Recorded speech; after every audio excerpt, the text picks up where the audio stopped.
Hello friends, welcome to SK learning point. अगर आप लोग पहली बार आए हैं चैनल पे तो इसे ज़रूर से सब्सक्राइब कर लें। आज का हमारा वीडियो होने वाला है पाठ्य योजना के ऊपर। इसमें मैं आप लोग को पाठ्य योजना के बारे में महत्वपूर्ण चीज़ें बताऊंगी कि उसे आपको कैसे बनाना चाहिए और कैसे उसमें क्या क्या चीज़ें ध्यान देनी है।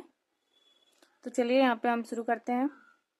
सबसे पहले मैं आप लोग को पाठ्य योजना का प्रारूप बताना चाहती हूँ कि उसे कैसे बनाते हैं। या आप लोगों के एग्ज़ाम में कभी कभी पूछ लेता है पाठ्य योजना का प्रारूप कैसा होगा या होना चाहिए। ये आप लोगों को जो 4 नंबर वाला क्वेश्चन आता है टिप्पणी लिखने के लिए उसमें आ जाता है कभी कभी, तो आप इसे देख सकते हैं।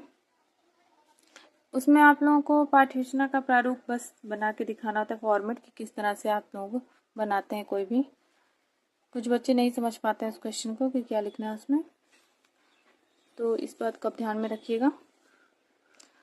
तो यहाँ पाठ्य योजना का प्रारूप मैंने यहाँ सबसे ऊपर ही डाल दिया है। वहाँ पे आप लोगों को एक लाइन छोड़ के यहाँ नीचे के लाइन में डालना होगा अपने कॉपी में।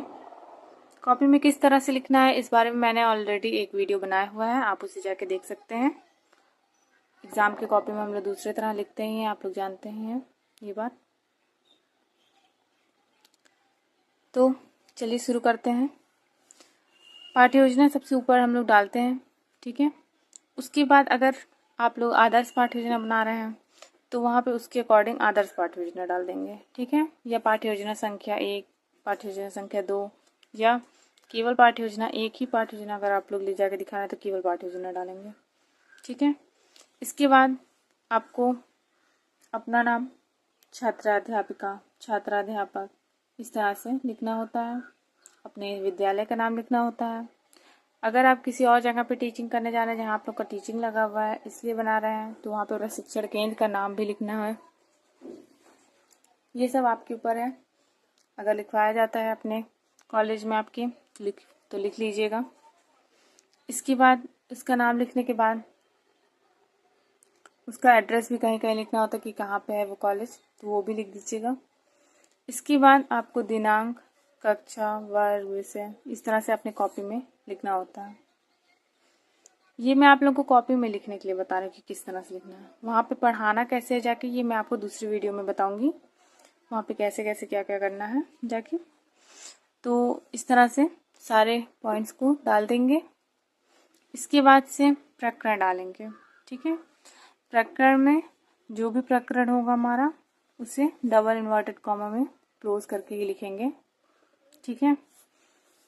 उसके बाद सामान्य उद्देश्य, यहाँ पे 4 से 5 लाइन का सामान्य उद्देश्य जो कि आपको उस विषय के बारे में लिखना होता है कि आप उस विषय को पढ़ के क्या क्या सीख रहे हैं, क्या क्या समझ रहे हैं, ठीक है।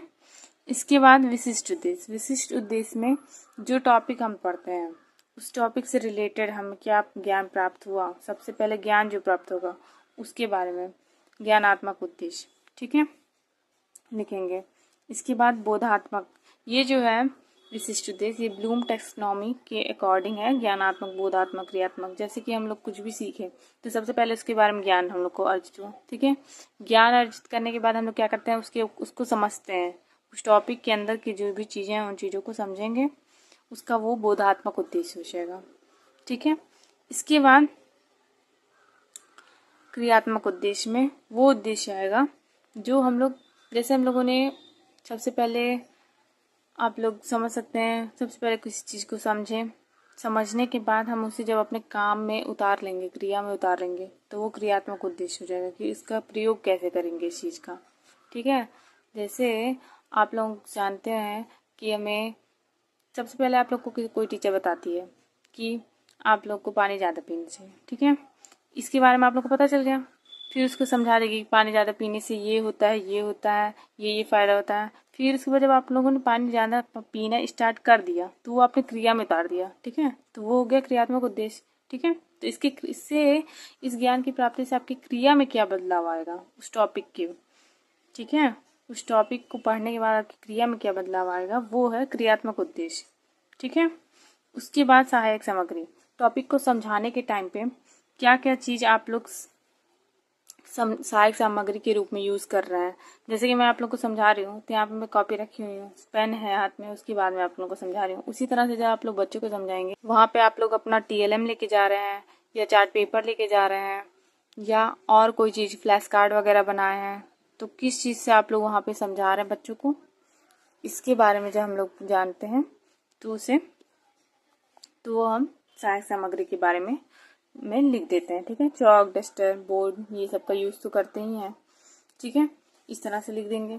इसके बाद पूर्व ज्ञान, यानी कि जिस भी टॉपिक के बारे में आप पढ़ा रहे हैं उसके बारे में बच्चा पहले से क्या जान रहा था, वो चीज़ हम पूर्व ज्ञान में लिख देते हैं।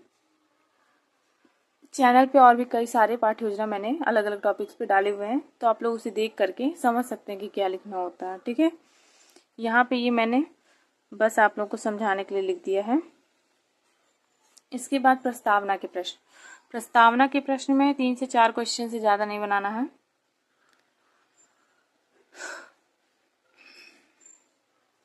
तीन से चार क्वेश्चन यहाँ पे क्रम से लिखेंगे और प्रस्तावना के प्रश्न हेडिंग डालने के बाद यहाँ पे क्रम संख्या, छात्राध्यापिका कथन या छात्राध्यापक कथन, अगर आप लोग छापते समय मतलब जब किसी का नोट करते हैं देख करके, तो ये नहीं ध्यान देते हैं कि वहाँ पे छात्राध्यापक लिखना है या छात्राध्यापिका। आप लोग जिस भी जेंडर के हैं उस हिसाब से छात्राध्यापक और छात्राध्यापिका चेंज कर लिया करिए। ये मैंने कई बच्चों को देखा है गलती करते हुए, इसलिए मैं बता रही हूँ। इसके बाद यहाँ पे छात्र कथन डालेंगे और यहाँ पे लिख देंगे जो भी बच्चों की तरफ से आंसर आना चाहिए। ठीक है, वहाँ पे क्या आंसर आएगा वो तो आप लोगों को नहीं पता है, लेकिन जो आंसर आना चाहिए, एक्सपेक्टेड जो आंसर है, ठीक है, वो आप यहाँ पे लिख देंगे। और लास्ट में आपका ऐसा क्वेश्चन होना चाहिए जो कि समस्यात्मक हो। इसके बाद इस पे मत ध्यान दीजिएगा, ये कुछ और। इसके बाद यहाँ पे देख सकते हैं आप लोग उद्देश्य कथन। उद्देश्य कथन मतलब बच्चों को बताएंगे कि हाँ आज हम लोग प्रकरण नहीं लिखना होता। ठीक है, इससे पहले प्रकरण नहीं लिखना होता है।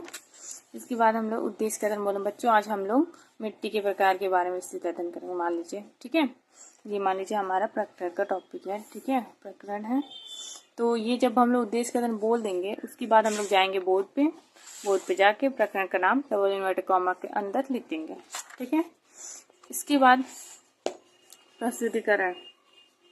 प्रस्तुतिकरण में आप लोगों को 2 से 3 टॉपिक मतलब शिक्षा बिंदु पे लिखना होता है कि मिट्टी के प्रकार, जैसे अब हम लोग को पढ़ाना है तो सबसे पहले मिट्टी के बारे में बताएंगे, फिर उसके बाद मिट्टी के प्रकार के बारे में बताएंगे। इस तरह से सीक्वेंस में बताएंगे और कुछ कुछ क्वेश्चन भी करते हुए चलेंगे।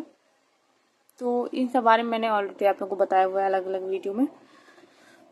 तो ये हो गया हम लोग का प्रारूप। इसके बाद कक्ष निरीक्षण कार्य, मतलब जब हम लोग पढ़ा लिए उसके बाद बच्चे क्या कर रहे हैं, अपने कॉपी में नोट कर रहे हैं नहीं कर रहे हैं, क्या हो रहा है क्लास में, ये सब घूम घूम के वहाँ पे देखना होता है वहाँ पे। ठीक है, पूरे क्लास में, ये नहीं कि एक जगह पे जाके बैठ गए हैं आप लोग को राउंडिंग करके वहाँ पे देखना होता है। उसके बाद मूल्यांकन प्रश्न, लास्ट में हम लोग कुछ मूल्यांकन प्रश्न पूछते हैं, तो ये भी क्रम वाइज ही पूछते हैं जो जो हम लोगों ने पढ़ाया होता है उससे रिलेटेड। इसके बाद हम लोग वहाँ पे गृह कार्य देंगे, उसके बाद हम लोग का ये पाठ योजना समाप्त होगा। ठीक है, ये हम लोग का हो गया प्रारूप पाठ्य योजना का। इसके बाद पाठ्य योजना में कुछ चीज़ें जो है ध्यान देनी चाहिए हम लोग को। ठीक है, कुछ बातें होती हैं ध्यान देने वाली, जो बनाते समय हमें ध्यान देना होता है, तो वो मैंने अलग से लिख दिया है। देखिए, प्रस्तावना के प्रश्न सीक्वेंस में होना चाहिए। सीक्वेंस मतलब क्रम में होना चाहिए। ठीक है, जो भी प्रस्तावना का आप लोग प्रश्न पूछेंगे वो एक क्रम में होना चाहिए। ये नहीं कि कहीं से भी कुछ भी पूछ लिए हैं और अपना क्वेश्चन बना लिए, तैयार कर लिए प्रस्तावना का। ठीक है, एक लाइन से होना चाहिए। जो जैसे आप लोग सबसे पहले पूछेंगे धरती का सबसे चिंतनशील प्राणी कौन है, मनुष्य। ठीक है, फिर उसके बाद मनुष्य ही क्वेश्चन पूछेंगे कि मनुष्य अपने जीवन काल में क्या करता है या ऐसे कुछ। ठीक है, मनुष्य से ही क्वेश्चन बनेगा, ऐसे लाइन से होना चाहिए। ठीक है, आप लोग दूसरी कोई वीडियो देख के उसे समझ सकते हैं कि किस तरह से बनाना है प्रस्तावना के प्रश्न। इसके बाद प्रस्तावना जो प्रश्न होता है उसको आप लोग को याद होना चाहिए। 3 से 4 लाइन का रहता है, बहुत ही आसानी से आप लोग याद कर सकते हैं और इसे जाके वहाँ पे पूछना होता है। ठीक है, एक के बाद दूसरा, दूसरे बाद तीसरा, इसलिए आता है आप लोग को याद कर लेना चाहिए उसे।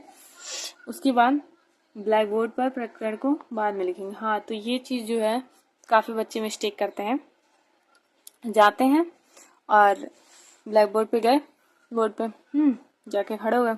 अब उसके बाद ये इतना लिखने के बाद बोर्ड पे ये बनाने के बाद प्रकरण डाल के वहाँ पे टॉपिक तुरंत डाल देते हैं, जो कि आपको मैंने अभी तुरंत बताया है कि जब हम लोग प्रस्तावना के प्रश्न वहाँ पे बोल के अपना टॉपिक निकलवा लेंगे बच्चों से, उद्देश्य कथन को बोल देंगे बच्चों से, उसके बाद क्या कहते हैं यहाँ पे बोर्ड पे जा करके हमें लिखना है अपना प्रकरण। ठीक है, फिर प्रकरण यानी कि ये जो टॉपिक है, टॉपिक को पढ़ाते जाएंगे और बोर्ड पर उससे रिलेटेड लिखते रहना है, मतलब जो भी उससे रिलेटेड इम्पॉर्टेंट चीज़ें हैं। ठीक है, बोर्ड पर यहाँ पे आप देख सकते हैं एक लाइन यहाँ पे मैंने श्याम पट्टकारी लिखा है। ठीक है, तो यहाँ पे जो भी हम लोग पढ़ाएंगे बोल करके उससे जो रिलेटेड चीज़ें की पॉइंट्स हैं, ठीक है, उससे रिलेटेड बोर्ड पे लिख जाना होता है हमें। ठीक है, चौक से उससे रिलेटेड लिखते रहना जाके। उसके बाद ये जो डस्टर होता है इसे आपको लेफ्ट हैंड से मिटाना होता है। उससे उसके जो भी लिखा रहेगा बोर्ड पे जो भी लिखना है उसको लेफ्ट हैंड से मिटाया जाता है पकड़ के। उसके बाद जब आप लोग डस्टर से मिटा लिए उसके बाद उसको वापस से रख देना है, ये नहीं कि उसको हाथ में पकड़े ही रहे हैं। ठीक है, उसको आप लोग को रख देना है वापस से। ये चीज़ें भी ध्यान देने वाली होती हैं। इसके बाद लिखते समय आपको 45 डिग्री के कोण पर खड़े होना होता है। जब आप बोर्ड पे लिख रहे होते हैं तो आप लोग को ऐसे खड़ा होना है कि आप लोग दिखें। ठीक है, आप लोगों को पीछे क्लास में क्या हो रहा है ये भी चीज़ें आप लोग को दिख जाए। ठीक है, तो फिर उसके बाद लिखने के बाद उसको एक एंगल में आपको ऐसा खड़ा होना कि पीछे का सब कुछ दिखे। उसके बाद चौक को लिख दिए। ठीक है, फिर चौक को वापस रख दिए अपनी जगह पे। फिर एक जगह पे आप लोगों को खड़े होकर जैसे पढ़ाना नहीं होता है। ठीक है, थोड़ा सा आगे पीछे राउंडिंग करते हुए थोड़ा सा पढ़ाना होता है, जिससे कि ऐसा ना लगे कि आप एक ही जगह पे खड़े हो गए हैं और केवल लेक्चर दे रहे हैं। ठीक है, आपको समझा के अच्छे से क्लास पे भी ध्यान देते हुए कि कौन सा बच्चा क्या कर रहा है, ये सब चीज़ें ध्यान में रखते हुए पढ़ाना होता है। ठीक है, इसके बाद बुक पकड़ते समय अंगूठा और लिटिल फिंगर बुक के बाहर और तीनों उंगली अंदर होना चाहिए। बुक को जो है पकड़ने का एक तरीका होता है, जैसे कि ये कॉपी है। ठीक है, तो उसे यहाँ पे अंगूठे को और इसको बाहर देखिए इस तरह से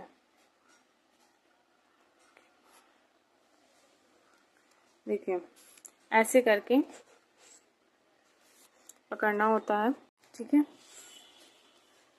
फिर बुक को फेस से कुछ दूरी पर रखें और बच्चों को देखते रहें। बुक जो है ये नहीं कि आपने एकदम फेस पे ही रख लिया है, कुछ दूरी पे उसे रखना होता है और बच्चों को उसके बाद देखते हुए बीच बीच में पढ़ाना होता है। उसे आप लोग जब पढ़ाएंगे बच्चों को तो ये नहीं कि आप केवल अपने बुक में ही घुसे हुए हैं। ठीक है, आप लोगों को बच्चों को भी साथ में ध्यान देना है कि वो क्या कर रहे हैं क्या नहीं कर रहे हैं। ठीक है, इसके बाद जब आपको प्रश्न पूछना हो तो प्रश्न को पूछने के बाद किसी एक बच्चे को खड़ा कर लें। ठीक है, यानी कि एट रैंडम आपको खड़ा करना है, ये नहीं कि एक लाइन से ही खड़ा करके क्वेश्चन पूछना है। ठीक है, और अगर नहीं भी बता पा रहे तो भी आप उसको बैठाइए और फिर दूसरे बच्चे को खड़ा करके क्वेश्चन पूछिए। उसके बाद 6 से 7 बच्चों से पूछ लेने पर जब उत्तर ना मिले तो स्वयं उसका जवाब दें। जैसे आपने कुछ बच्चों से पूछ लिया, आप लोगों को आपका आंसर नहीं मिल रहा है, इसके बाद आपको खुद ही उसका आंसर देना है और आगे बढ़ जाना है। ठीक है, उसे आप दोबारा पूछ सकते हैं बच्चों से मूल्यांकन प्रश्न के टाइम पे। मूल्यांकन प्रश्न जब लास्ट में एकदम पूछना होता है, लेकिन उस टाइम पे आपको आंसर देना है और फिर आगे बढ़ना है, आगे बढ़ के पढ़ाना है अपना चीज़। ठीक है, तो उम्मीद करती हूँ आपको ये वीडियो पसंद आई होगी। तो अगर आपको वीडियो पसंद आए तो ये ज़रूर से लाइक करें वीडियो को और चैनल को सब्सक्राइब कर लें, जिससे कि आपको मेरी आने वाली वीडियोज़ मिलती रहें। ओके, बाय एवरीवन, मिलते हैं नेक्स्ट वीडियो में।